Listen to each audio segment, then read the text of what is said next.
Halo teman-teman, selamat pagi, selamat siang, selamat malam.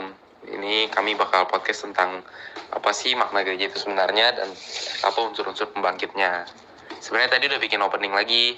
Openingnya tuh lebih keren dari ini. Kayak gini depannya. Hello pendosa-pendosa, cuma nggak dibolehin nama Ansel.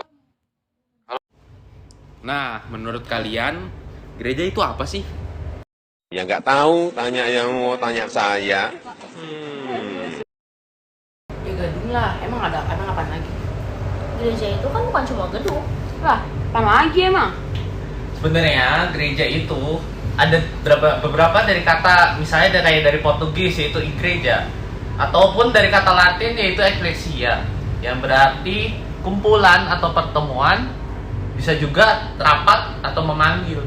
Oh, jadi kayak kumpulan gitu. Kayaknya iya sih, cuma lebih tepatnya kelompok orang yang sangat khusus atau disebut juga umat yang dipanggil Tuhan. Bohong. Yang bener. Hah? Kalau nggak salah, gereja itu kayaknya punya makna kan? Nah, iya, ada dua. Gereja sebagai umat Allah dan gereja sebagai persekutuan yang terbuka. Kalau gereja sebagai umat Allah, itu apaan sih? Gereja sebagai umat Allah berarti gereja terpilih dari Allah. Umat-umatnya Allah persekutuan orang yang dipilih oleh Allah.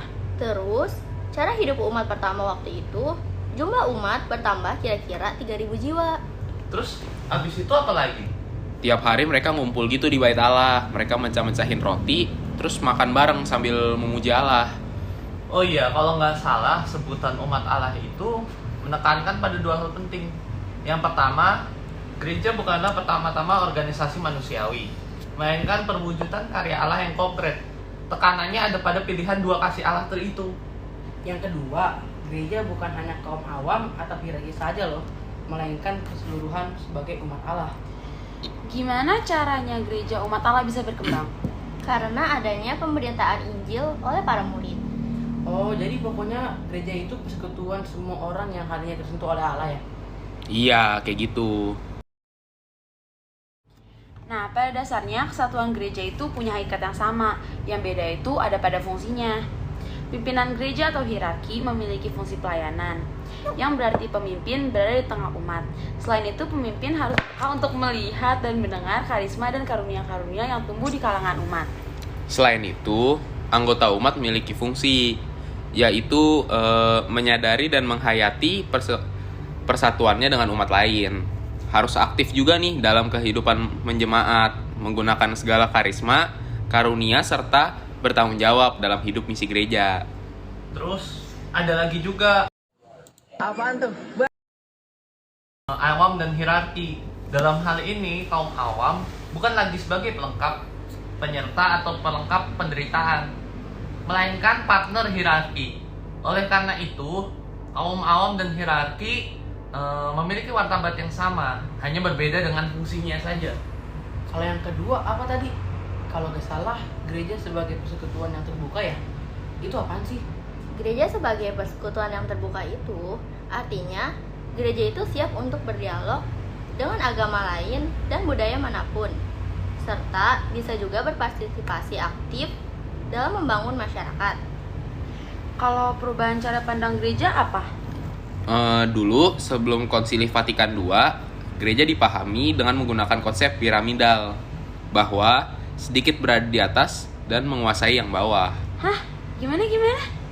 Maksudnya dalam model hierarki yang berkuasa menentukan segala sesuatu bagi seluruh gereja, sedangkan kaum awam atau umat pada umumnya tinggal mengikuti aja. Sehingga model ini cenderung pastor sentris, karena hierarki atau pastor jadi pusat buat semua gereja.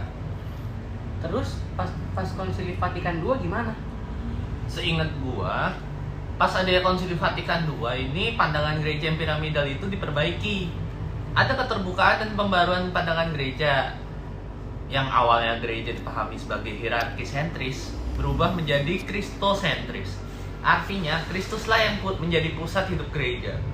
Terus setiap anggota gereja melibatkan diri dalam tugasnya masing-masing untuk membangun gereja.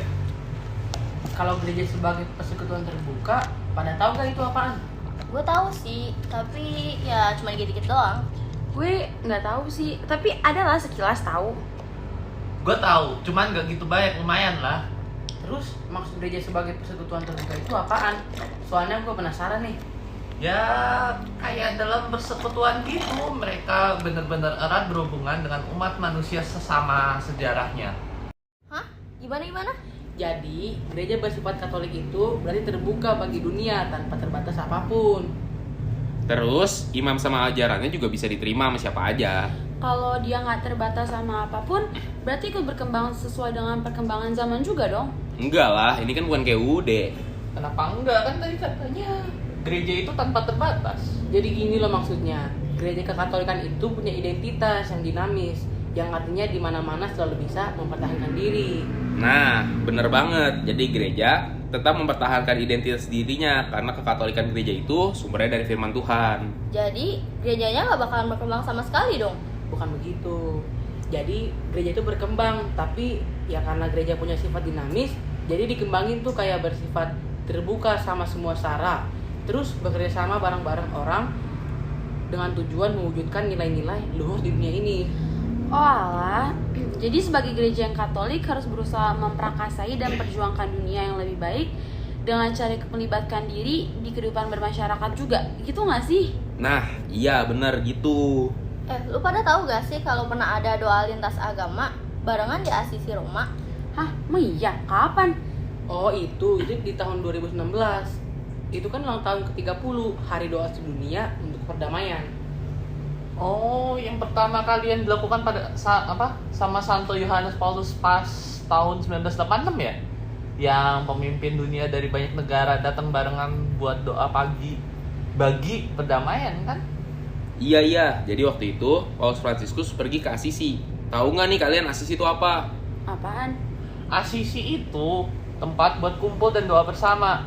Di sana Paus disambut sama Pastor Mauro Gambetti, Kustos Biara Kudus, Uskup Agung Konstantinopel, Patriark Ekumenis Bartolomeus I, perwakilan Muslim, Uskup Agung Canterbury dari Justin Willoughby, Patriark Gereja Ortodoks Syria Antioquia Moran Ignatius Afrem II, perwakilan Yahudi, dan pemimpin tertinggi agama Buddha sekte Tendai. Terus mereka pergi biara Sixtus keempat, tempat wakil-wakil denominasi Kristen sama agama-agama lainnya buat nunggu. Terus mereka makan siang di biara suci, dihadiri juga sama pengungsi dari Suriah. Pas sorenya Paus Fransiskus ketemu sama Bartolomeus I, perwakilan Muslim, Uskup Agung Justin Welby, Patriarki Afrem II, dan perwakilan Yahudi.